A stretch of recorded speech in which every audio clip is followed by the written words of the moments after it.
Okay, great, everybody. Wow, I can see Boksburg in the house, Cape Town. Looks like everyone's from South Africa. Yeah. Where's Foshville? I've never heard of that before. Natasha Elliott, where are you from? Are you from South Africa? I don't know that name of that town. uh, Cape Town, George, Boksburg, Lesotho. Great, Lesotho in the house. Mpumalanga, Namibia. Great. Guys, you're tuning in from everywhere. That's really great. Thanks so much for joining us today. And I'm just allowing all these rest of the people to come in. Okay, so we're going to probably be about 90 minutes today, and we will be about another 90 minutes tomorrow to get through everything. At the end, I am going to, Nigeria in the house. Wow, that's amazing. Tomorrow I am going to also have the same, so 90 minutes for both days. If you miss anything, I will be sending out the recordings to everybody so that you don't miss out on anything. So what we're going to do is run through everything, and at the end, I'm going to open it up to any questions that you guys might have. But if you think of a question as we go along, then kind of pop it in the chat box and we can go through it as we go along. I just don't want to get too distracted by the chat box. Okay, so let's get started. Okay, I think I've let everybody in now. And I'm using Canva. This is the first time I'm using Canva to do my presentation from. I usually just screen share and I use like my Adobe, but today I'm using Canva. I thought, oh, this is quite cool. I don't have to save it onto my computer. I can go directly from Canva, so it's really nice. Okay, so I'm going to show you today how to shift confidently from being an overworked, underpaid, undervalued as a teacher, if you're already a teacher, to having a thriving online teaching business, because that's what you really want to do in the end, is to get to have a teaching business that allows you to work fewer hours and earn more than what you are earning now. So I'm going to go over how I joined the industry and became a successful online teacher. And I actually should have updated this. I've probably taught about 15,000 online lessons by now. And so I can show you how to do the same. Okay, let's get started. So just try not to be too distracted, and so that you can kind of take everything in that we talk about today. Okay, so let's have a look at why people want to become an online teacher, because let's find your reason. I've got 3 different reasons. And when you see which one is you, you can pop it into the comment box, like number 1, number 2, or number 3. Okay, so let's be a little bit interactive today so we can keep everybody back busy and not falling asleep. Okay, so number 1 reason is you are an ESL teacher who maybe you lost your job earlier when China went through that whole transition, and since then it's really affected the industry a lot by people's pay being cut. Before the whole China law being changed, and before COVID even, the teacher salaries were a lot more than what they are now per hour.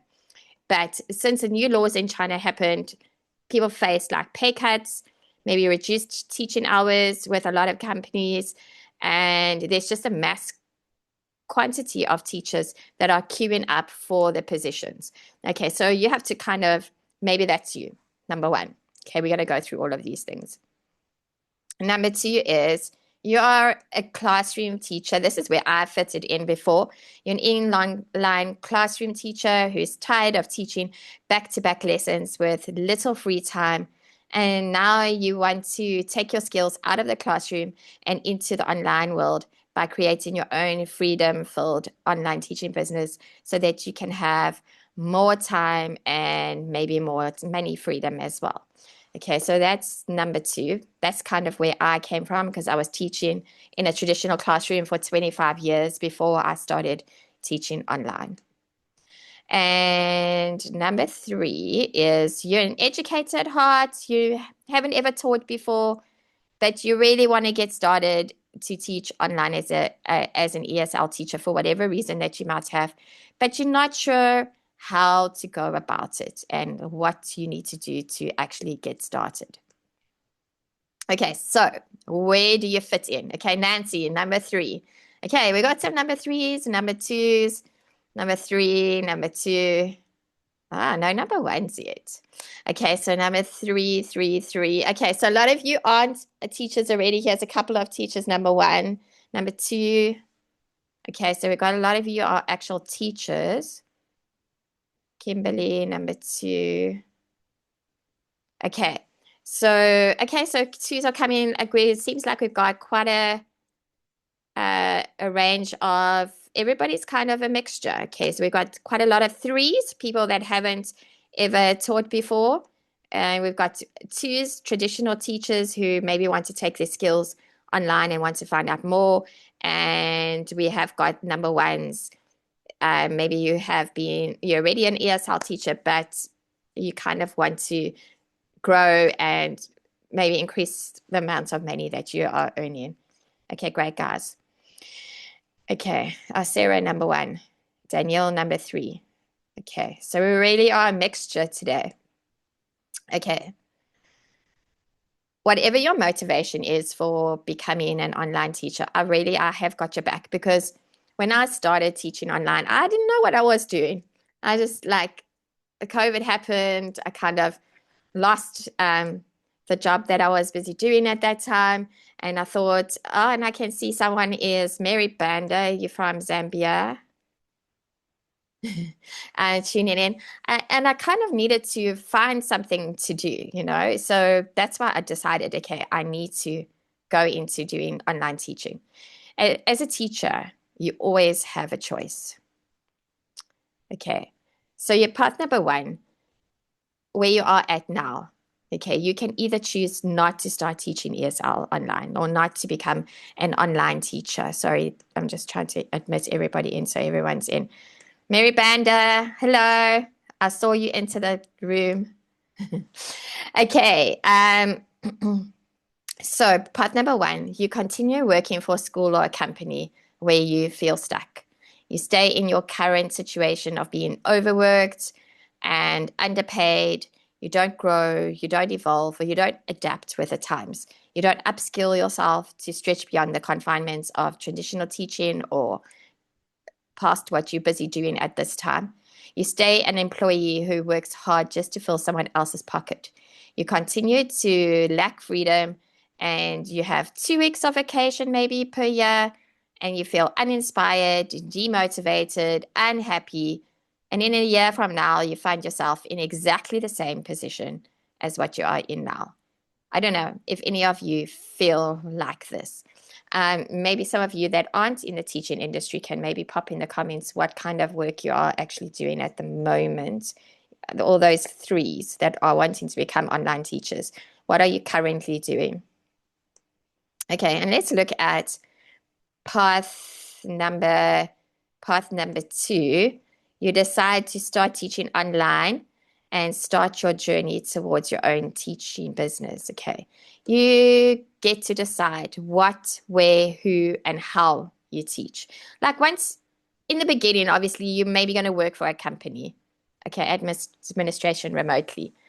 Nice, Yolanda. An electrician. Okay, great. Okay. The great thing about teaching online is when you really get going and you get a bit of experience, you can decide what kind of hours you want to teach, who you want to teach, how you want to teach, and where you want to teach. The great thing about being an online teacher is I can literally pick up my laptop and I can go, someone's joined on the board. And I can go and take my laptop and I can go and work from wherever I want to go. Okay, so that's what I mean by you get to decide what, who, where, how you teach. Okay, if you don't like somebody that you're teaching, you don't have to teach that person.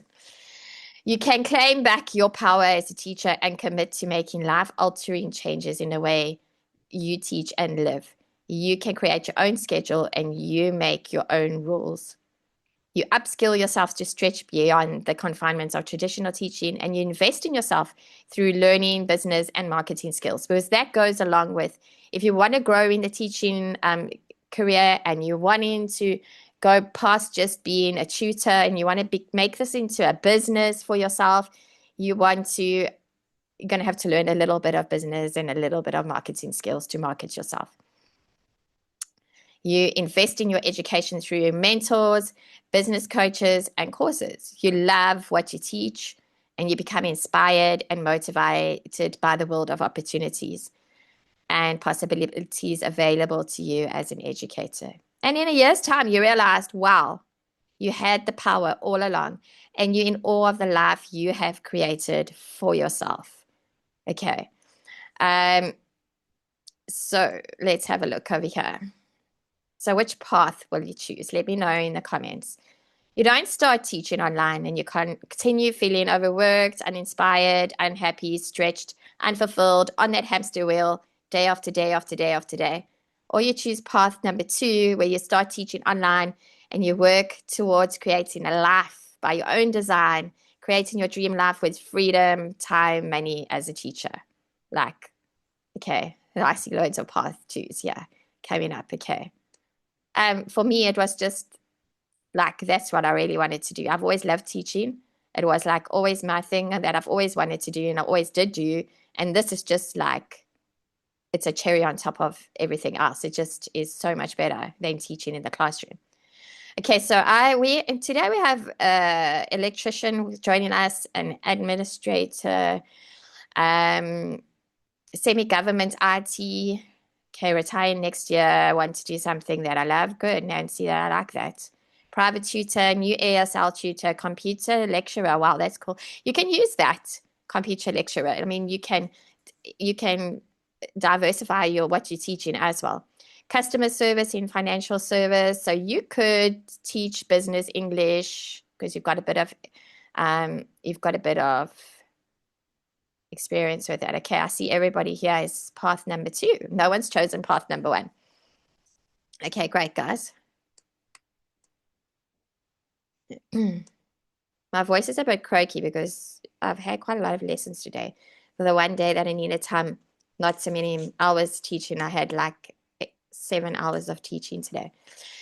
Okay, so take a moment to imagine what your life would be like if you escaped the current restraints that you are in and you could start a teaching business that allows you to have more time freedom, have more money freedom, that allows you to create a life by your design so that you are in control of how much you work and how much you earn.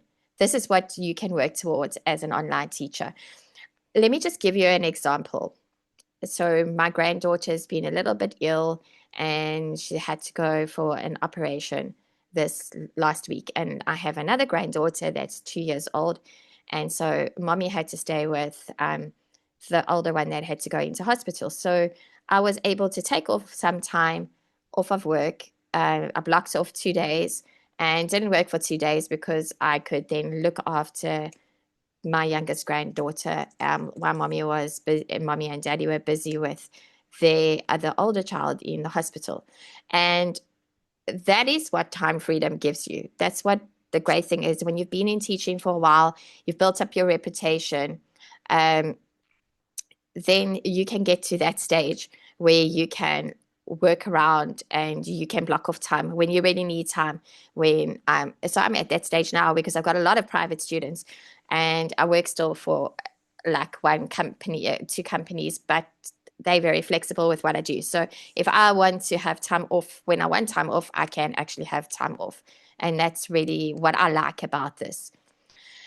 I can see that if you have already been teaching, if you already have business skills, you can, and you have your TEFL certificate and you get into teaching, you can definitely teach business English. I would definitely say it's good to have a bit of business background though, that you can, because people like to have the vocabulary and like let you teach a little bit of the like actual business skills when you are busy doing that.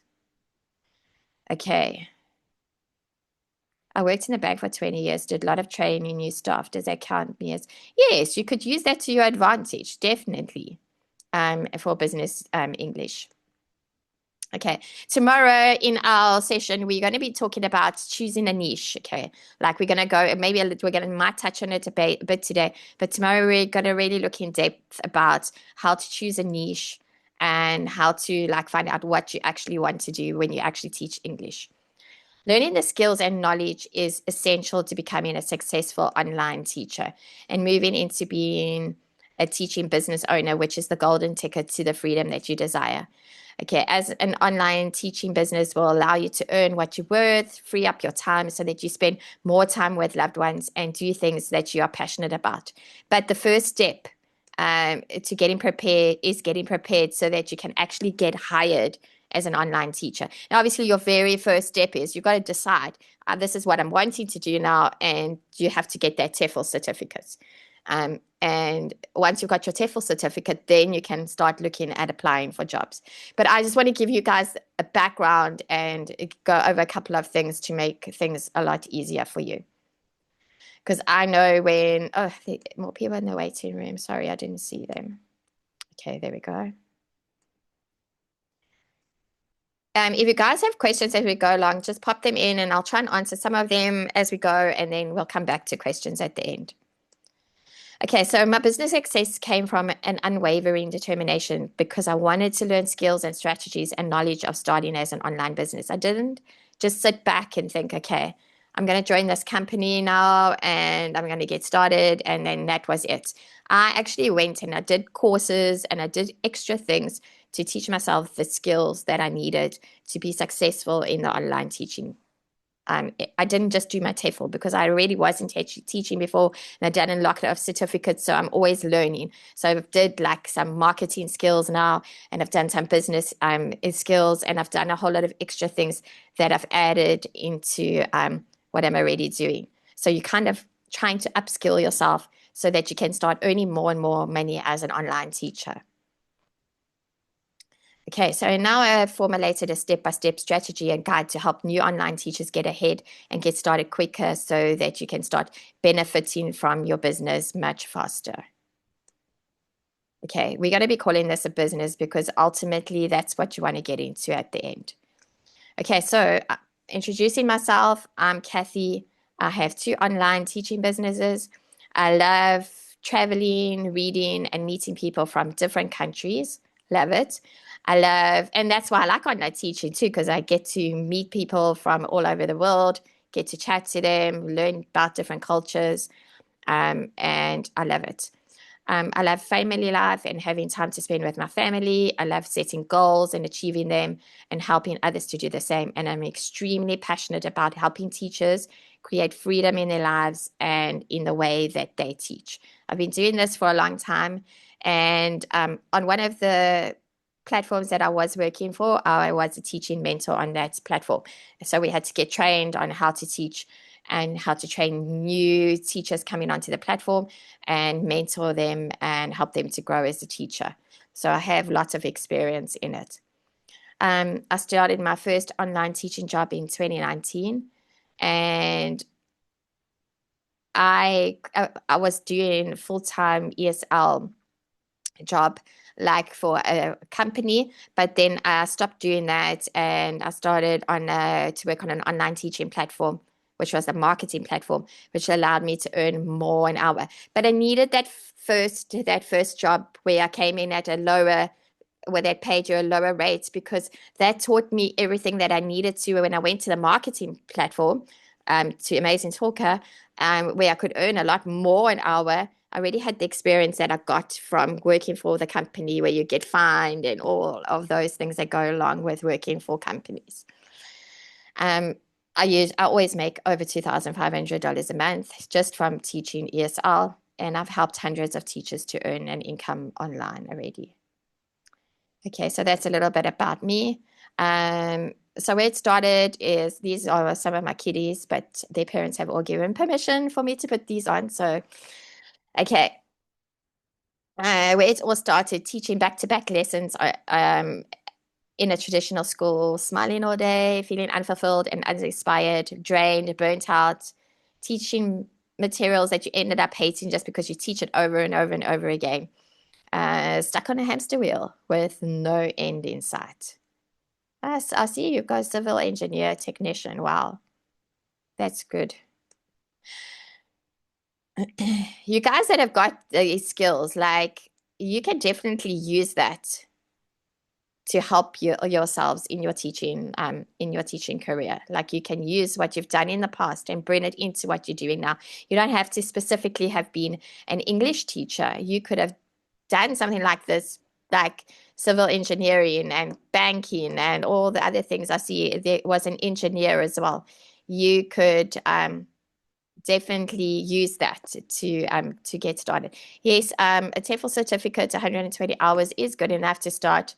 You just have to look around at what the specific requirements is for each platform or each company that you apply by. Because some companies want you to have a degree, but a lot of companies don't expect you to have a degree. They want you to have that TEFL certificate. Like they rate the TEFL certificate almost higher than what they do a degree, like some of the companies. But some companies want you to have a degree as well. So you got to look around what is being asked for and what country you come from. And you've got to find something that matches what you are able to apply for. Okay. I create my own schedule. I schedule my work to fit around my lifestyle, and I start trading my time. When I started teaching online, I started for like $7 an hour, which was fine in the beginning until I built myself up. But now I've upped my skills, and so I'm worth way more than that now. So I've been able to triple my income now and reduced my teaching hours by more than 30%. Some days I still work a lot of hours, like today I did, because I tried to fit everyone in, because I took Monday and Tuesday off. And I have full control over my income, schedule, and my life, and I'm busy building an asset to look after myself for in the future. Okay. So, yeah, we're going to talk about working for different platforms. I think we might touch on it today, but we definitely will talk about it tomorrow, and how to schedule yourself in so that you fit into everything. Okay, so let me know in the comments, would it change your life if you could start earning an income from the comfort of your home or from anywhere in the world? Drop a hell yes in the comments if you're ready and excited to achieve this for yourself. Like, good job. I see those hell yeses. Okay, good. A lot of them coming up there. And I think for me, I think I couldn't go back to a traditional job ever again after working for myself and working from home since 2019. I would really, really, really struggle to go back to working another thing. Okay, great. I see absolutely yeses, hell yeses. Okay, it's really great. Okay, let's go on. Okay, an online teaching business is your ticket to freedom as a teacher. You can escape the teaching trap that you may be currently strapped to or stuck in. You can create a life by your own design exactly as you want it. You can earn way more than you could ever while working maybe for somebody else, because you can build. Maybe you won't do that. When I saw someone said they're earning $5 an hour. Maybe when you start, you're going to earn $5 an hour. But as you upskill yourself, you can go for higher and higher and higher pay until eventually maybe you got your own private students and you can charge what you really want to charge. And someone's writing on my whiteboard. I don't know how you got that pen, because normally I have to give permission for the pen. Okay.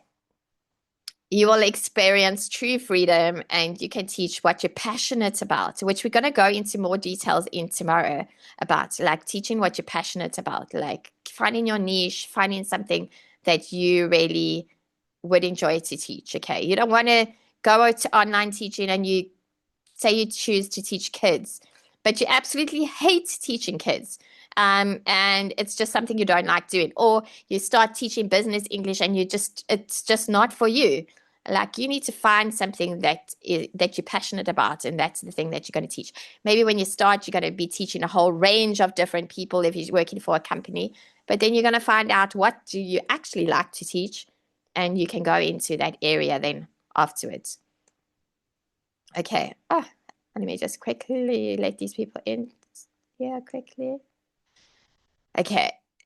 There we go. Okay.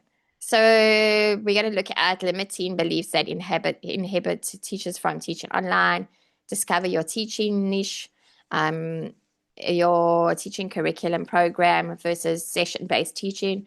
We're going to be looking at attracting students to your services and how you can actually work with me as well. Okay, so let's have a look. Okay, so let's look at limiting beliefs, because when we all start out, yes, a lot of companies would block the numbers and you won't actually have access to those students. Like you would have to market yourself to get private students. We can go into private students tomorrow when we are going to be talking about the differences between all of those kind of things. I'll give you some detail about that though. I am busy recording it, Crystalline, and I will send out the catch up for anyone that has missed it. Okay, let's look at limiting beliefs, because when we do something new, we often have this feeling of different reasons why we think we can't do something. So limiting belief number one is I don't have the skills or I don't have the knowledge to start teaching online. A lot of people really think this when they start. I don't know where to start or what to do. I don't know where to learn about starting an online teaching business, or I'm just not cut out for being an online teacher. Okay, a lot of people feel this way. Okay, this is number one. Number two is I need to have big qualifications and degrees to start my own business. Like I need to have a degree in business studies, or I need more time to gain more experience before I actually start. But if you don't start, how are you ever going to gain the experience? Sometimes you have to just like jump into it and get started, because otherwise you're never ever going to actually gain the experience. A lot of people also think they need to work for a lower rate first so that you can build up your expertise. And there's nothing wrong with doing that. I did that. But some people aren't willing to do that either. And so that puts them off maybe from getting started. Okay, and let's have a look at number three. I think most of the people here that are on this call today are from South Africa or from in the African states. So I think for us, we often get targeted to be earning a lot less than maybe what teaching companies would pay Americans or the UK's teachers or Canadian teachers. So we do come in at a lower rate because they consider South Africa as not a native English-speaking country, because they think English is a second language in our country. So that's why a lot of the time we get maybe discriminated against a bit and get a lower salary to start off with. But sometimes you have to start with that lower amount and then work yourself up to a higher amount by then moving to another company when you have gained some experience. Okay, so let's look at limiting belief number three. Believing that now is not the time to start a teaching business. Like maybe I can only start next year, or I don't have the time right now, or having an online business is risky, or I don't have the money to start a business. Okay, so who has had any of these limiting beliefs? Or was it only me that's had limiting beliefs? Okay, so let's go through them again. Number one, I don't have the skills or the knowledge to start teaching online. Number two, I need to have massive qualifications and degrees to get started. And number three, believing that now is not the right time. Okay. I think a lot of us have those limiting beliefs, and we have to start to believe in ourselves. And okay, all three. I know, Bernadette, I think I was in that place when I first started. I was like, oh, I really don't know how I'm going to do this. I'm so scared to get started. My first experience was awful because I started at this company that was paid me $7 an hour at Kasok. And that I had we did 2 weeks training first, and they only trained us on their platform. But I didn't know that they actually you had to work on their platform and they had students on ClassIn. And I'd never even installed ClassIn onto my computer. I didn't know about ClassIn, never used it before. And on my first day teaching, actually getting students in, I got fined 3 fines because suddenly there were these ClassIn students and I didn't have the app even installed onto my computer, and nobody had told me that that's what had to happen. So I had an awful start. At the end of the day, I just felt like crying and giving up, but luckily I didn't, because I wouldn't be where I am today if I'd given up. I just want to see what Carol says here. I got accepted on 3 companies, but no students yet. Feel frustrated. It sometimes takes a while to get students. I just want to see. Once you get students, start getting students, and Danielle, we're probably going to go more into the tools and whiteboards tomorrow. We're going to go over the basics today. Sorry, I lost my train of thought, what I wanted to say. A lot of the time when you get started, you don't have students straight away. And once you start getting students and they start giving you a bit of reviews, then you're going to start building up your student base. I would definitely say it takes like 2 or 3 months to really start getting students on a platform. It really takes a lot of time to work, and you have to kind of build up a reputation for yourself almost before you like really start doing well on a platform. So I would say, yeah, it does take a while to actually get students. Maybe you're lucky in the beginning and a company gives you students, but a lot of the time it takes a while to actually build. And I think the company also wants to see how you do in the beginning as well, depending what company you work for. It's harder on the marketing platforms to get students. Like it's a lot harder like on like Amazing Talker and italki and Preply, because it's a marketing platform where you actually market yourself. So it might take a lot longer to actually get students on those platforms. But once you start getting the students, it's definitely going to help. Okay, let's have a look over here. I did ask you this question already. Okay, so if you're serious about becoming a successful online student, then you have to have the willingness to learn the skills and the knowledge and to implement it in your own journey. You need to have grit and tenacity and a deep desire to make this work for you. Okay, so this training is going to help you make that shift and create success, but you have to also believe in yourself. Okay, I always say dream big. Okay, so let's look at some different types of online teaching that you do get. Okay, so here we have program-based teaching, and we have session-based teaching on this side. Okay, so program-based teaching is when you are teaching actively for an online school or company, like your Chinese companies that you get, the different companies that you get. And in the middle is kind of teaching on an online platform, where you might do some program-based teaching or you might do session-based teaching.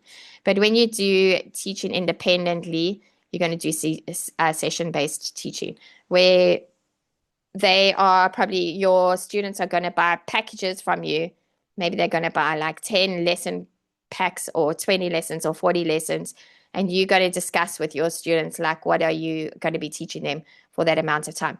Whereas if you're teaching on a teaching online school, it's a program based. Okay, so it's their program that they're giving you, and you're going to go according to that, and you might never have the same student as well. Whereas the marketing platforms like Preply and Amazing Talk and italki, it's kind of a mixture between both of these, okay? Because when you're on a marketing platform, you're kind of almost teaching independently because you're in control of your own schedule. You set your own how much you want to earn, and you also use your own materials a lot of the time. Preply does have some materials that you can use, but if you work on Amazing Talker, you have to provide your own materials. Okay, so if you're just starting out and you have never taught online before, then I would definitely say starting with an online school or an online company is the way that you want to go. And when you get more confident, then you can move on to teaching on an online platform. And when you get even more confident, then you can go on to teaching independently. And this is where, like, where you're going to start making a lot of more money is when you start teaching independently. Obviously, this is going to be the lowest that you're going to earn is working for an online school or company. And then you would earn a bit more teaching on an online platform because you can set your own rates. And then when you move to teaching independently, you are going to be able to charge even more because those are your private students. And I have had some private students. I mostly teach kids. I've got a couple of adult students, but mostly kids. And like some of them I've had for nearly 5 years now. They've stayed with me for that amount of time. I was saying the other day, the one little boy, Sherman, he started with me when he was 4 years old, and he's turning 10 next week. So I've had him forever. So you get to know your students really well when you teach independently, and you build up that relationship with them as well. Okay. So let's have a look at the fundamentals of starting as an online teacher. Okay, so there's a growing demand for English language skills globally. English has become the universal language of communication in various fields, including business, tourism. I saw someone said they were air hostess, or I think I saw that in the comments, and academia. So many non-English speaking countries recognize the importance of English proficiency for economic growth and for global competitiveness. As a result, the demand for ESL teachers has been steadily increasing worldwide, offering a vast array of job opportunities.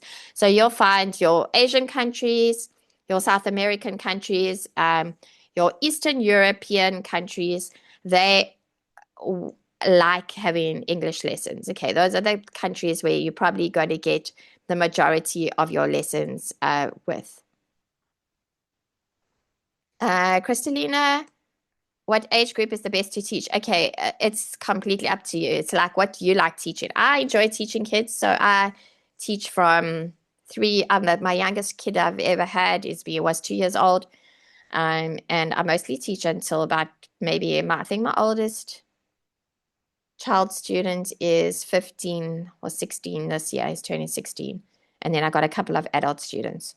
But you've got to look what you like to teach. And we're going to go into more detail with that tomorrow, looking at our niche and choosing the niche that would suit you for teaching. Okay, let's have a look here. Okay, so reasons for becoming an online teacher is that you want to have opportunities to make an impact on students' life. Okay, I think it's so important to not just do stuff for the money. You've got to actually really be passionate about it, and you have to enjoy teaching to actually make a good success of it.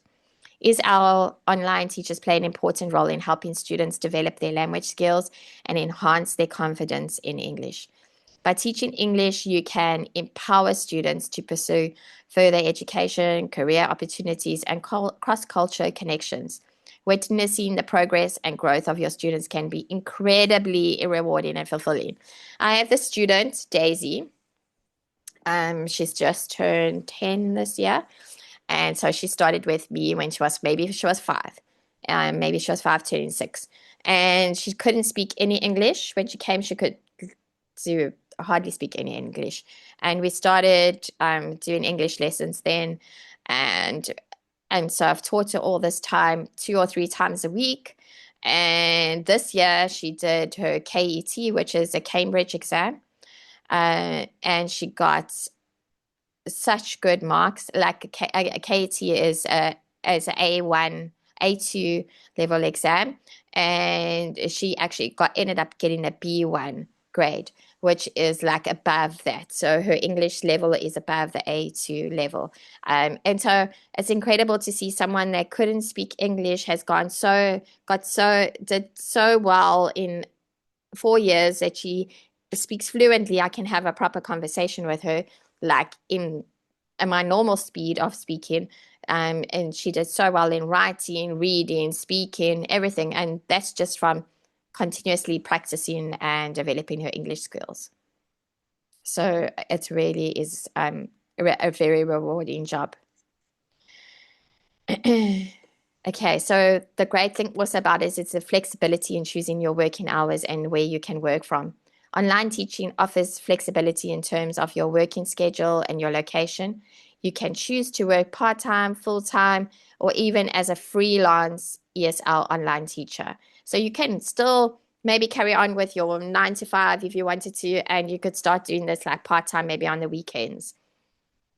Online teaching platforms enable you to teach from anywhere in the world, providing you freedom, flexibility, in terms of like your location. Sorry, I see those two words are joined together. Not very good for an English teacher. Okay. Then there's a potential for career advancement and travel opportunities. Like online teaching can serve as a stepping stone to various career paths within the field of education. Opportunities like becoming a curriculum developer, a teacher trainer, a teacher mentor, or an interviewer. Like the platform that I worked on, I'm not doing it at the moment, but I was doing interviewing new teachers that came onto the platform, but I'm not doing that at the moment because my plate is quite full. So you could go into that as well, where you interview new students to join the company once you've been there for a while.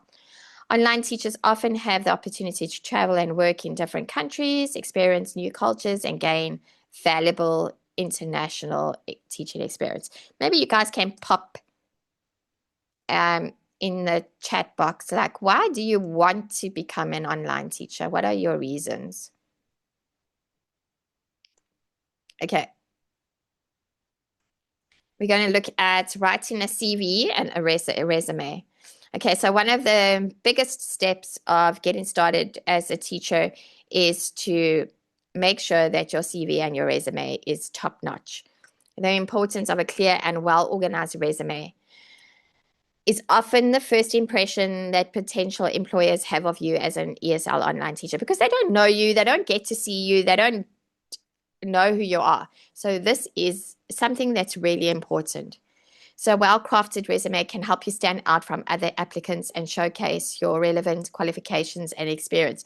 And this is something you can work on now. Even if you've already got a job as an ESL teacher, update your CV and get it in line. So when you want to start applying for those other jobs where you're going to maybe earn a little bit more money, that you have your resume or your CV is up to scratch. It allows employers to quickly assess your suitability for a role.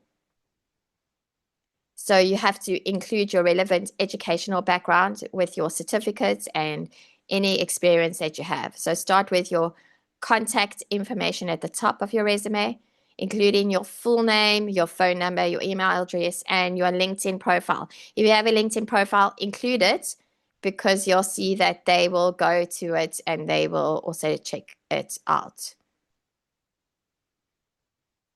Exactly, Zian. Yes, an online platform is a great start, and it's a good stepping stone because you can use that experience when you want to go and teach overseas to say that you've already been teaching online and you've already been teaching ESL students. Okay, so include your educational background, highlighting your degrees and certificates that's relevant to the ESL teaching, like anything that you think is relevant to it.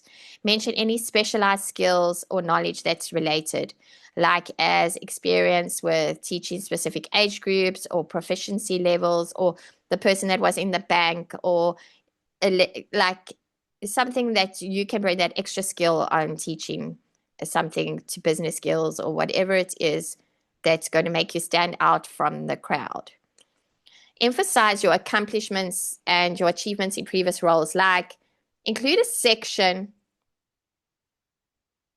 I also want to know this. Will you be able to explain during tonight how to plan your lesson? We are going to go into that tomorrow. Okay, we're going over the basics tonight, and tomorrow we'll go into more detail with that, because lesson planning is like it's quite involved. and how to use the tools. Okay, I have that in my, I'm going to explain that a bit later to you guys. I will come back to that question. Okay, so you want to provide examples of accomplishments, like how you can implement innovative teaching strategies, how you can improve students' performances, or receiving positive feedback that you've already had from students or from supervisors if you've previously been teaching. And if you've been in, I saw there was a lot of people that were already classroom teachers. You can include like any kind of feedback that you've had, maybe from your supervisor or your from whoever's in charge of you. If you've had any of those kind of things before, you can include that in as well. Quantify your achievements where possible, such as mentioning like the number of students you've taught or the percentage of students who have improved their language skills. Like you can include all of that kind of thing. So if you've taught 5,000 hours online or 200 hours online, or you've taught 500 students, include that, okay? Include what you've done so that they can see what you've done. If you worked in the classroom, I have 10 years experience in classroom teaching whatever age groups that you've had. Include that in your CV. The TEFL Academy is very good. Okay, let's have a look at over here. Tailor the resume to meet the requirements of the targeted job. This is something I learned when I was working, when I taught in the UK, when I was applying for jobs in the UK, that you actually need to look and see what people are asking you, what they wanting you to be able to teach. Okay, so you have to look at what the job requirements are. Take their job requirements and you're going to put that into your CV to say those are the things that you can do. So if they're saying to you, you need to be able to do this, that, and the next thing, you need to include that in your resume and in your CV. It's got to make part of it. So review the job description and then identify the key skills and the qualification that the employer is actually seeking. This is how you get a job and you don't get the no's all the time. Customize your resume accordingly. Ensure that you highlight the most relevant aspects of your experience and skills. Use strong action verbs and measurable achievements to demonstrate your abilities. Consider using a clean and professional resume template that is easy to read and navigate. Like proofreading your resume carefully to avoid any spelling mistakes or grammatical errors is so important. Additionally, make sure your resume is concise and does not exceed 2 pages. Okay, so you don't want to go with a CV that's 5 pages long, because I can tell you now, it's just going to get chucked to the side. So you want to make sure you've got all of this information in, but it's not going to go into more than 2 pages. So that people, so that if anyone has a referral code for the TEFL certificate, maybe pop it in the chat box, and then anyone can copy your referral code then, if you do have one.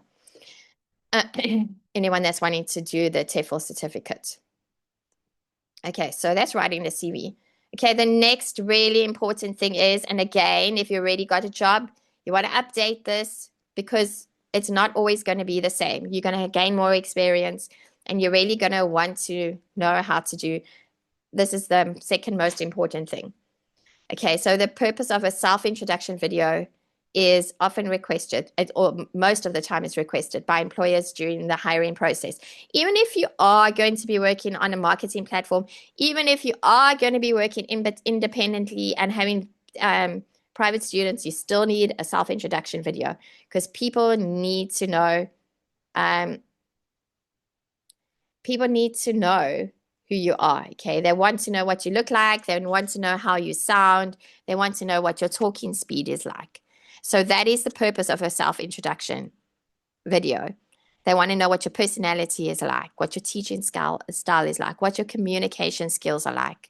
It allows you to showcase your enthusiasm, your professionalism, and the ability to engage students effectively. So a well-crafted self-introduction video can hugely improve your chances of securing a good ESL job.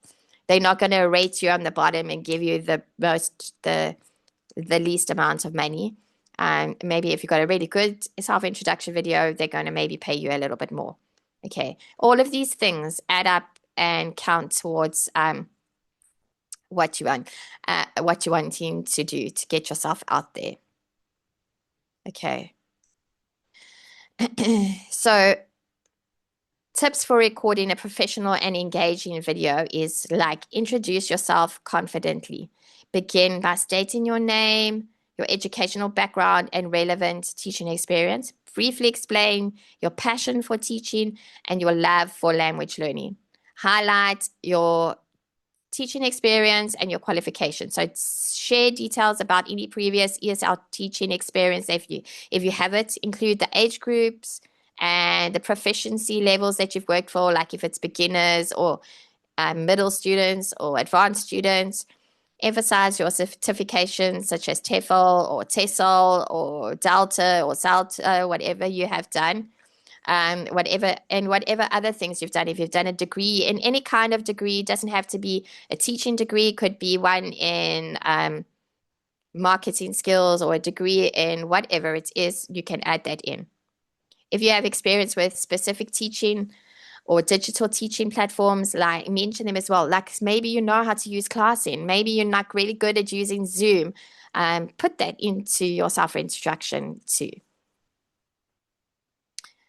Bernadette, yes. If you have no teaching experience, I would say like maybe you've babysat before, or you have maybe you've done the Sunday school classes, or you've done something where you've done some kind of teaching, or at work you had to lead a workshop or do anything like that. Think about anything. Think outside of the box. What can you add in? A lot of like a lot of things, like maybe if you take your TEFL certificate and some of the things that you've learned in that, and then try and get a little bit of experience and put it to use in a practical way. Okay, let's have a look here. Okay, so you want to showcase your enthusiasm for teaching and connecting with students. So like you want to make eye contact, even though express your genuine excitement for helping students learn and improve their English skills. Share specific strategies or approaches that you use to motivate and engage students in the learning process. But you want to keep your video concise and focused. Okay, so aim for not less than 1 minute, 1 to 3 minutes. The good spot is about 90 seconds long. Okay, that's like a good self-introduction video because you know someone's not going to get bored and they're not going to stop watching your self-introduction video. Because you want to maintain the attention of your potential employer. Practice beforehand so you ensure you deliver your message clearly to them. Okay, I've seen a lot of people do this when they've sent me their introduction video, is that I can see that they're reading something. So maybe they've got something somewhere that they're busy reading it as they're going. It doesn't look good on a self-introduction video, okay? So like rather practice it and practice it and practice it until you can become more confident and that you can do it without having to read it while you're busy doing it.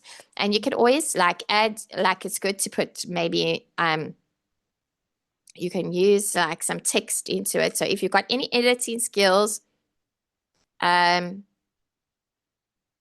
yes, sometimes they do say that to neutralize your accent if you've got a bad accent. Accents are really important on all platforms. Yeah, some of them want you to sound American, but some of them want you to have a UK accent as well. So UK accent works well as well. So if you find the American accent I tell everyone I've got a UK accent. Landscape is this way, not portrait is when you do it like this. Landscape is like you would see a video on YouTube. So like you would put your video on YouTube, that's landscape. So you have to have your introduction video must be in landscape. It's not going to be like a short that's up this way. It's more like your long videos that are this way. Kind of like my video is at the moment. Yeah, but just make sure, like before you do anything, that and make sure your grammar is correct as well. So I would really say practice this and practice it and practice it. It's so important that it looks good. You can add things to it, like you can have, if you're good with editing, use an editing program. There's lots of free editing program out there. Like you could even join Descript. I actually put it over here. There is a bit of a free version that will give you enough just to edit your video. They give you a little few AI hours and everything. So if you had to record it, even if you stopped and started, it could take all of those stops and starts out. And you can add in some text and you can add stuff on there. It's a good editing program that you could maybe use to edit your video. And just so that it looks professional and it looks good. It's going to increase your chances 100-fold when you're trying to apply for a job. And again, your accent is also very, very important. So either if you can have a bit of, you can record on a laptop. There is no problem to record on a laptop, because if you're recording on a laptop, it's going to be landscape anyway. It's not going to be portrait. If you're recording on your phone, you want to turn your phone this way to record your video, and then have your stand that you can put it onto so that it's like, it's really stable. Yes, dress like maybe like if you're going to a business meeting, like you don't want to be too la-di-da, but you also don't want to be like too casual either. Because remember, like sometimes when you get the job as well, your video, your self-introduction video would go onto the platform of the company that you're working for. And so the parents would come and they would view your video. And according to what your introduction video is like, that's how they're going to book you. So a lot of people that are saying they're not getting students, maybe your introduction video is not very good. Like maybe you have to redo your introduction video, especially like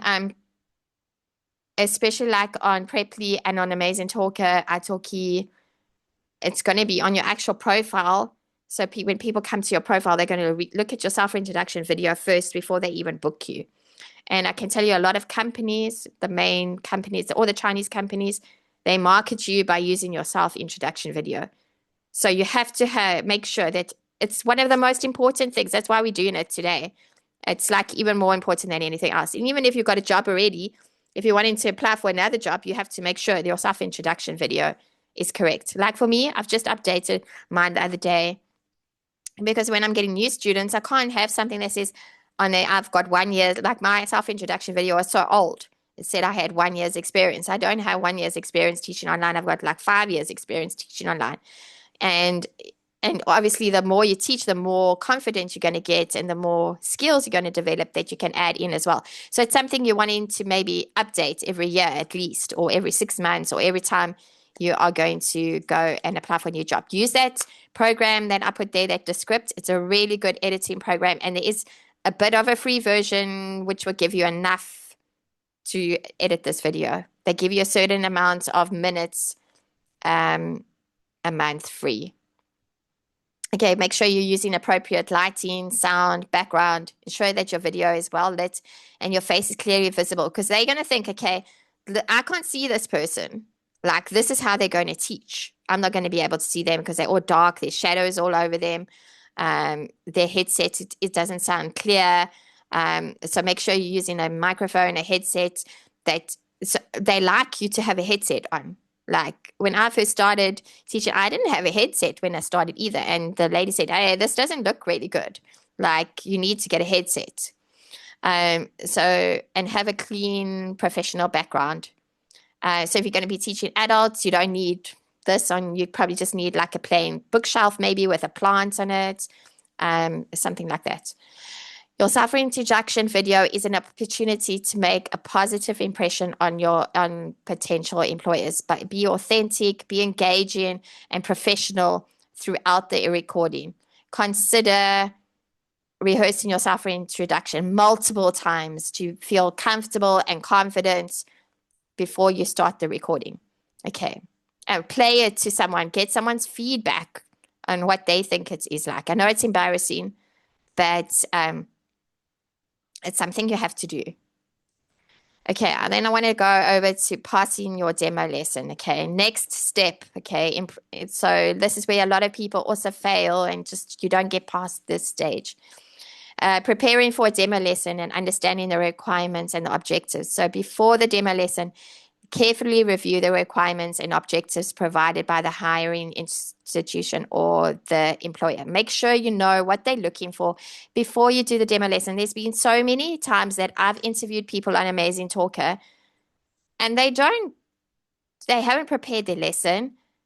When they come to teach an online lesson, they talk for the whole time and they don't give the student any time to talk, because you have to remember it's 70% student talking time, 30% teacher talking time. Is completely different. It's completely different to teaching in a traditional classroom. So make sure you know what the objectives are before you go to that company to do your demo lesson. Understand who the audience is. Are they kids? Are they adults? Are they beginners? Are they advanced students? That's what you have to find out, all of these things. Are there any specific language skills to focus on? So you need to ask these questions so that you know where you're coming from when you are doing your demo lesson.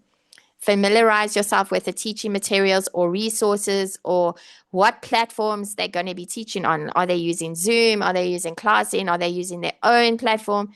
Practice before you do a demo lesson. It's really terrible when someone comes in for an interview and they just are unprepared, or they just don't know even how to use the tools. Then like straight away, before they've even had a chance to show their skills, they've already failed because they haven't been able to use the programs that they're supposed to use. It's very, very important. Okay. So also, like, it's important to gain insight into the cultural background of the students maybe that you're going to be using. Consider cultural and factors that may influence their learning experience, and adapt your teaching style, instructional techniques and materials to best suit the needs and interests of those students. Plan engaging and interactive activities. Like, really, it has to be interactive. It has to be engaging. You can't be talking all the time.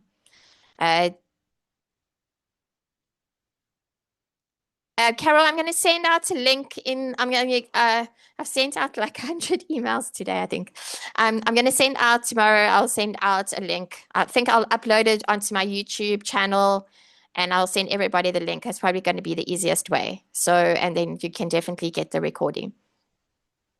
Okay, so make sure that you have a well-structured lesson plan that includes clear objectives, a warm-up activity, your main content, and a concluding activity. It's so important. And ensure that the activities are aligned with whatever the lesson's goals are that the person has given you, that you need to be able to do. A lot of companies that you work for, like if you're going for like a Chinese company or something, yeah, if you're teaching kids props, they like you to have props, like have a star, have something that you can give them as a rewards, like cut out stars.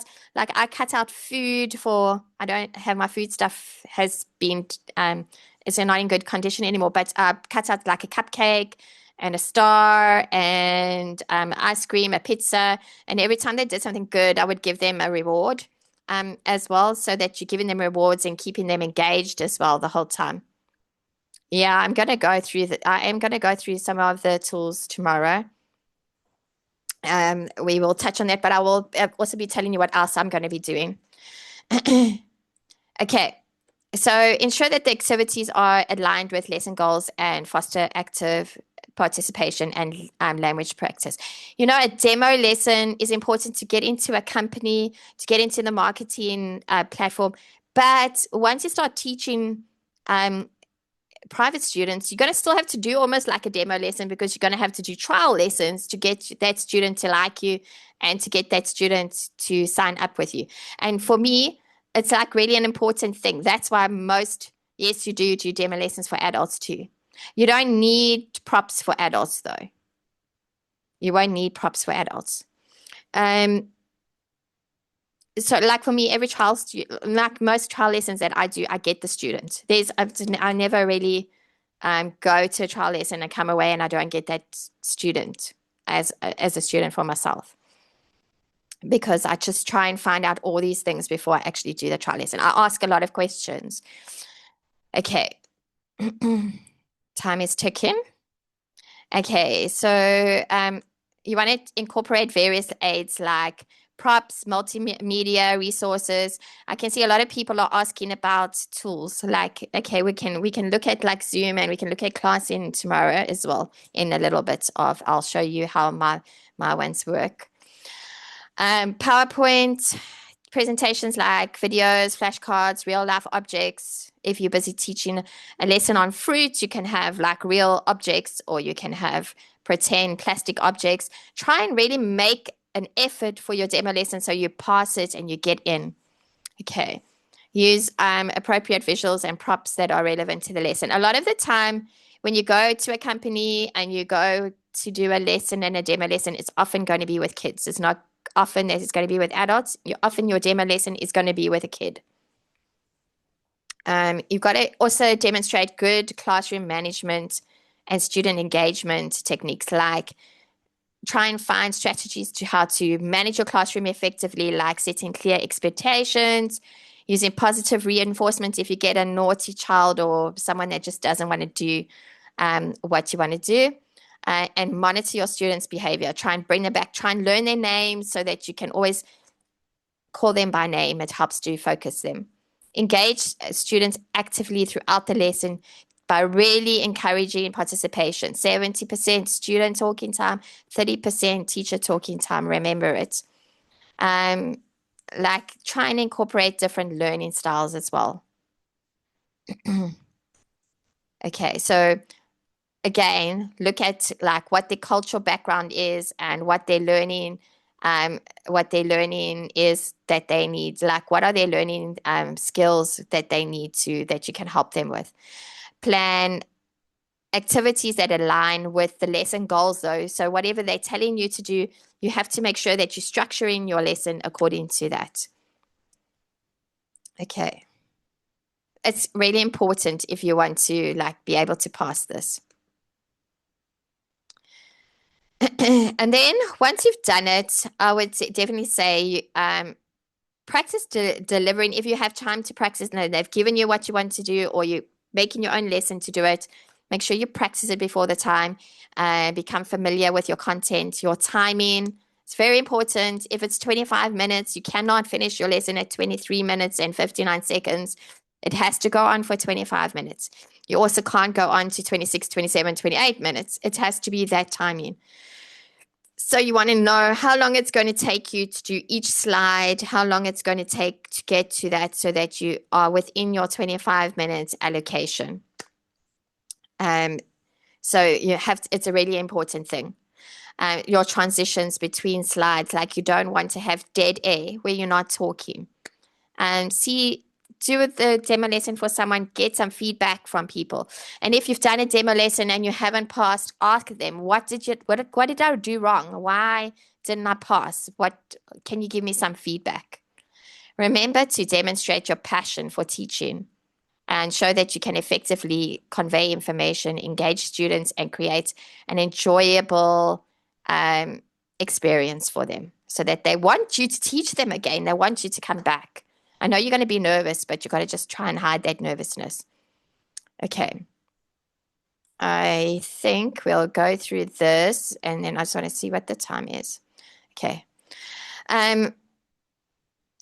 Your teaching knowledge is also really important. And I know a lot of you want to know how do you use the teaching skills, but these are, if you can't use the teaching programs if you don't know how to teach. Okay. An ESL teacher should have a solid understanding of various components of your language, including your grammar, your vocabulary, and your pronunciation.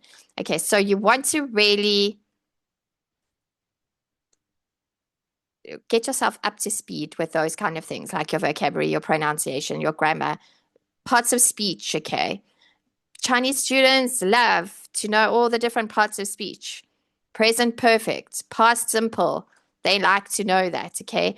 They might ask you, doing a demo lesson for adults, do you need props? No. So adult demo lessons, yes, a PowerPoint presentation is good. Okay, you just want to make sure that they are interactive and you got good interleading conversational questions that's going to really get them involved in the lesson as well. Guys, really scratch up on your grammatical structures. I promise you, if you're getting Chinese students, they're going to ask you these things. Okay. Knowledge of vocabulary development strategies, word families. They learn this stuff at school. So, like, even though they're not taught it properly, they expect to be taught this. So, understanding phonics, pronunciation rules, grammar rules, these things are all important. Regional accents help students improve their speaking and their listening skills. There is quite a great book. I use it with my students, and that's the Oxford grammar book. There's a beginner book and there's an intermediate book, and it's what you would do as a lesson with your kids, but it's quite good for your own, just to familiarize yourself with all those things that you learned at school if you're not a teacher and you haven't been doing it for a few years. Okay. I would say building rapport with students is really important. We've talked about classroom management. Like if you want to keep a student long term, okay, a lot of people start on a platform and they start at a company and they can get a student once and the student never comes back again to them and goes on to somebody else. Okay, so what you want to do is you really want to start your lesson right, build up a bit of rapport with them, give a supportive atmosphere, manage your time effectively, and you're going to get those students coming back to you. Like, be friendly, smile. Okay, those kind of things are really going to help the student to come back and want you to teach them again. I know things about my students. Like, once you start having I even know what kind of toys the kids have and what they like to do and when their birthdays are. I make notes and stuff because that helps the student to stay with you for long term. Or like with my adult students, I know what she's been doing, and I'll catch up with her with those kind of things. Just doing that kind of thing is going to help you to keep those students. Poonam, you can send me an email and I'll send it to you. I've got it as a PDF. I will send it to you. Just send me an email though, then I'll respond to that email. Otherwise, I won't remember. Okay. I'm going to go past this now because we're kind of getting out of it. Tomorrow, we're going to look at the kind of equipment that you need, okay, which I was going to start that now, but we kind of are running a bit short on time here. So tomorrow we'll look at the different equipment that we need to use.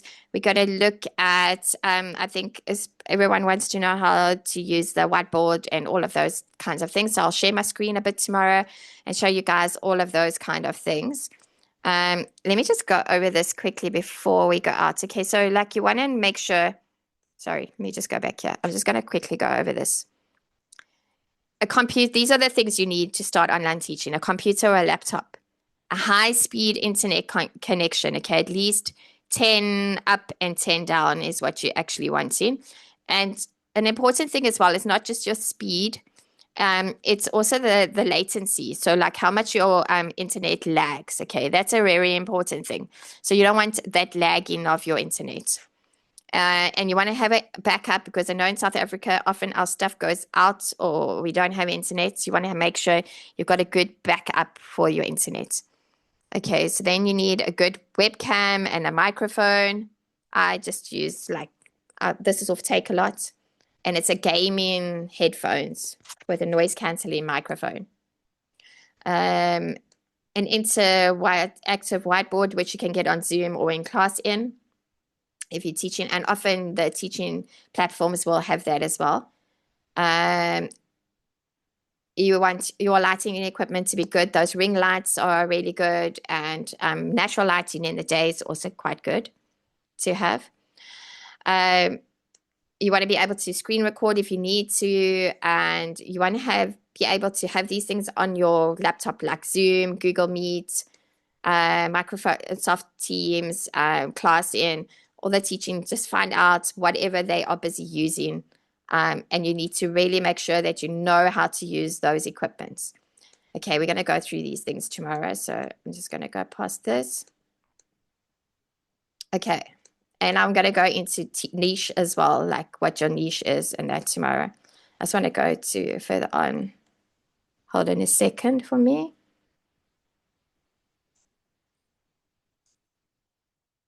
Okay, so I just want to tell you a little bit about what I do before we end today, and I'm going to open up for a few minutes of questions afterwards. So think about your questions in the meantime as well, what you want to ask. Okay, so I'm starting a membership, which is a one kind of a program that shows you exactly how to start it's a monthly membership that you can join and you can leave whenever you want to. You're not bound for like 12 months or whatever with it. If you don't like it after the month, no strings attached, you just leave. Okay, it shows you how to start your own online teaching business by providing step-by-step systems, guidance, support to get you started the right way. We remove all the guesswork and uncertainty that comes with the territory so that you can become an online teacher with ease and confidence. Okay, so it's on school, the membership that we have, and it helps you to learn proven strategies, gain support, and grow your online teaching career with a community and with daily, weekly, and monthly trainings. Okay, this is really going to help you to get started. So what you can experience in the program is how to build a solid foundation for your online teaching business using proven methods, how to create a teaching brand that stands out and attracts the right people, how to navigate tech. We remove all the overwhelm completely from that, how to create and deliver a successful demo lesson with practices, and you can have one-on-ones with me. You will know how to build a successful resume. You're going to learn how to create a successful career as a teacher. You're going to learn how to manage and run your own business. We provide you with templates, trackers, worksheets so that you have clarity around each step going forward. I'm going to learn how to overcome common problems in the classroom. You're also going to know the step-by-step process on how to ace a trial lesson. Okay, and I do have also some lesson plans. I have some programs that you can get started. Including in it is my course that I used to sell last year.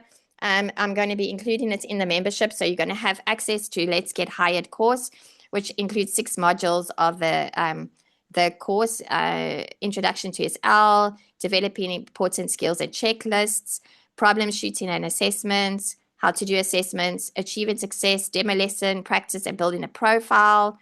I'm going to get to that in a minute. Teaching platforms, training on how to use all the different teaching platforms is what you're going to get in it. That program alone was worth $993. Okay, just the Let's Get Hired, but it's going to come as part of this. You're also going to get a company list of places that you can apply to. There's over 400 places, an income and lesson tracker that you can keep. You can join at any time. And I'm nothing special. I was just tired of living my life on someone else's terms and claim back my powers. Upskilling myself, investing in coaches. This last year, I've paid for a lot of coaches to learn a whole lot of different things. Online teaching business, and I have a proven system that now that really works and helps other people to do the same. Okay, so what it costs is it's going to be $59, but at the moment it's $25 a month. It's 450 Rand. No strings attached. You can join, and if you don't like it after the month, you can leave. But I mean, most people that join just never leave again. Okay, and I have run quite a lot of courses last year, and I'm combining all the courses and stuff that I've done into the membership. So you're going to get access to all of that. Okay, so I want to go through some of the things that you're also going to be getting. You're going to get weekly content drops. Okay, so that means like each week you're going to get easy to follow lessons, tips, strategies focused on topics like how to find students, market yourself online, create great lessons, use teaching platforms effectively. Everything is designed to help you take action and see results really quickly. You're going to get daily motivation and focus. Like start each day with a positive mindset. You're going to receive daily inspiration, quotes, quick challenges. That's going to help you to stay consistent and confident and excited about your online teaching journey. We'll do like challenges in the month, like a 30-day challenge where you have to do certain things to really move you on task. Okay. There's 2 monthly live Zoom calls for training. Twice a month, you're going to have live coaching and Q&A sessions where we dig deeper into what's working, troubleshooting challenges, celebrate wins that people have had. These calls are relaxed, interactive, and a great way to stay active. Then every second month, we're going to get a guest speaker, or we'll look and see what everybody's needing at that time. If it's maybe course creation or lesson planning or whatever it might be, we're going to be getting a bi-monthly guest speaker in. So it will be an experienced teacher or an online business expert to share practical advice and insiders tips to help improve your business skills and to help you to go building your student base, to improving your teaching skills and creating digital products. Okay, we're going to be going through all of these kind of things.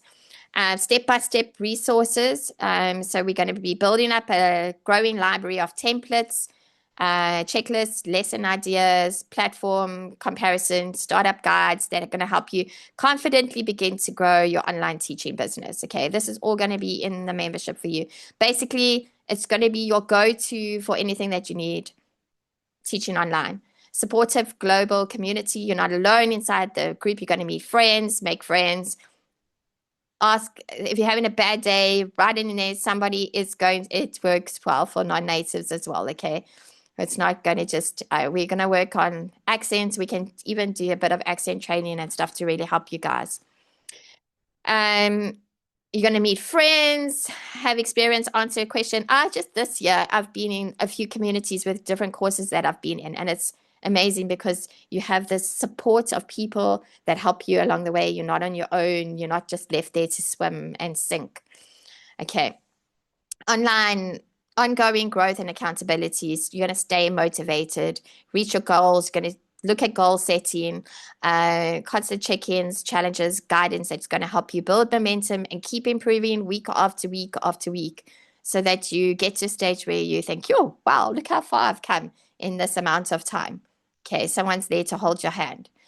Okay, so get started today. The monthly payment's good. It's $25 at the month. It's about 450 Rand, I think. I haven't looked at the the exchange rate today. It might be less because our exchange rate has gone down quite a bit with the dollar. So now it's quite probably a good time.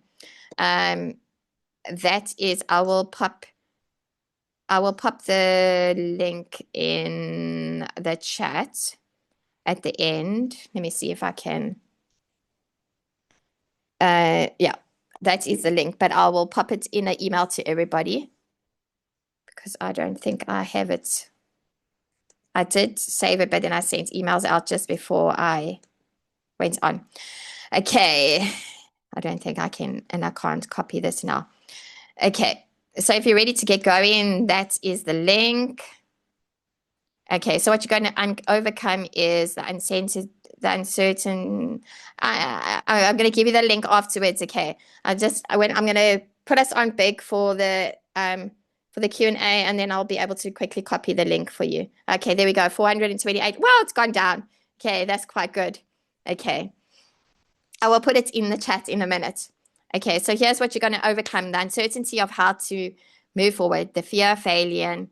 You're going to develop a strong skill set and mindset, and you're going to stop trading many hours for a few dollars, and you're not going to be stuck in the same teaching cycle.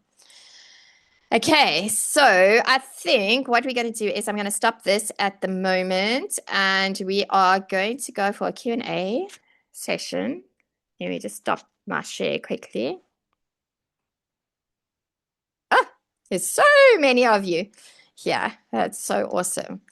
Okay, so if you have any questions, I'm just going to quickly get that link, but pop your questions in the comment box at the moment. And I'm going to quickly get them now. I'll just quickly copy in that link.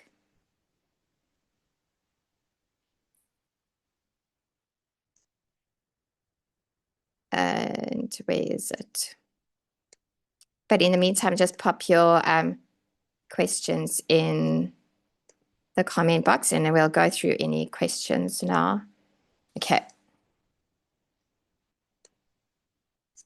Here is the link. I'm going to include it in the email. I will include it in the email. I'll sit with the email tonight and I'll do it. Okay, so let's see. Yolandi says, does one have to be equipped with getting up to date with marketing? Yolandi, if you are wanting to become, if you want to have your own students and you want to become an independent teacher where you teach your students independently and you don't work for a platform, I would definitely say you're going to have to get up to skill with marketing. I've done quite a bit of marketing training the last year. I've done quite a few courses, so I'm going to be bringing that into the membership as well. So we definitely will be going over that. Let's see what else. Anyone else have any questions? I know you've asked as we got. If I've missed any of your questions, just pop them in again because I did try and answer as we went, but I might have missed some of them. I'm just going back to see. Okay. Okay, I see he has two. Have to run, look forward to tomorrow. Okay. Thanks, Bernadette. Thanks for coming. Oh, okay. Yes. Okay. So you'll have to your taxes, you'll have to just file your taxes. Okay. So you'll have to declare. Obviously, you can take off things, your expenses like your internet, things like your laptop and like any kinds of expenses that you might have. You can take that off for your tax. But you do have to pay taxes. And most of the time, you will get paid into PayPal. A lot of companies pay you into PayPal. So definitely, no. We're from South Africa, Poonam. PayPal does not allow us to, you can't go and withdraw money like as with a card, like PayPal in America gives you a card. What you have to do is you have to have open an F&B online account. Okay, so you don't have to have an F&B account, but you have to have a profile with F&B, and then you link your PayPal to F&B, and you link your bank account. Say you're with Capitec, you link your bank account to F&B as well. So you transfer your money from PayPal into F&B, and it goes from F&B into your Capitec. It doesn't charge you monthly charges for PayPal. It will charge you every time you do a transaction with them. Okay, so it will charge you a percentage. There's not a double charge. It's like all run through F&B. So F&B will charge you a flat amount for taking your money from PayPal and putting it into your bank account. They'll charge you a certain amount. It's difficult to say how much. I'm not actually sure what the percentage is. I just know like maybe if you're transferring like 2,000 or 3,000 Rand, it's going to take maybe 20 or 30 Rand or something maybe off what you're busy earning. Yes, F&B is like the middleman. You don't actually have to have the F&B accounts, but you have to have the online banking profile. And I think that's the way that the government regulates like what we earn so that it doesn't slip through, that they're the only bank that's allowed to do it for us. Then you have like Payoneer. Some people might pay you through Payoneer. Some companies like you Preply and italki and Amazing Talker, you can all use Payoneer. I think Payoneer is way better. The charges are less, and with Payoneer, it goes directly into your bank account. So it gets transferred into Payoneer, and then from Payoneer into your bank account, and so you can use it straight away. The other nice thing about it is that Payoneer sends you a bank card. So if you don't want to transfer it into your South African account, you can just use that account. You can use your card. It's like a debit card, a prepaid debit card. Yeah, Payoneer is really great. But not all companies use Payoneer, unfortunately. Okay, so teaching private students. it takes a while to get there. So you've got to market yourself. Like you can create a LinkedIn profile, or you can create like an Instagram account, TikTok. Like you're gonna have to market yourself until people get to see you. Once you start getting students, though, it starts the ball rolling, because I get most of my students from referrals nowadays. Sorry, guys, I've done a lot of talking today. I'm going to start coughing soon.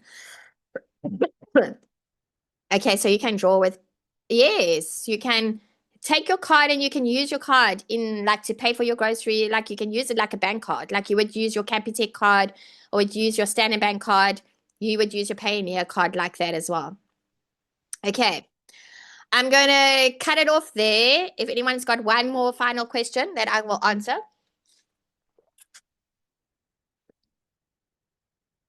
I would say look at the Chinese schools. I can give you a list of schools tomorrow. In our membership, I'm going to give you like we'll update teaching jobs that are available monthly as well. So we'll be putting those on as well for you guys. But I definitely would say schools are good to practice with. Okay, I'm going to go. I'm going to end this because I'm going to just start coughing now, because I think I've been talking for about 8 hours today. So have a good night, everybody, and I will see you at the same time tomorrow. It's the same link tomorrow. There's not a different link, so just join with the same link again tomorrow. Thanks so much for joining, and I'll see everyone tomorrow. Bye.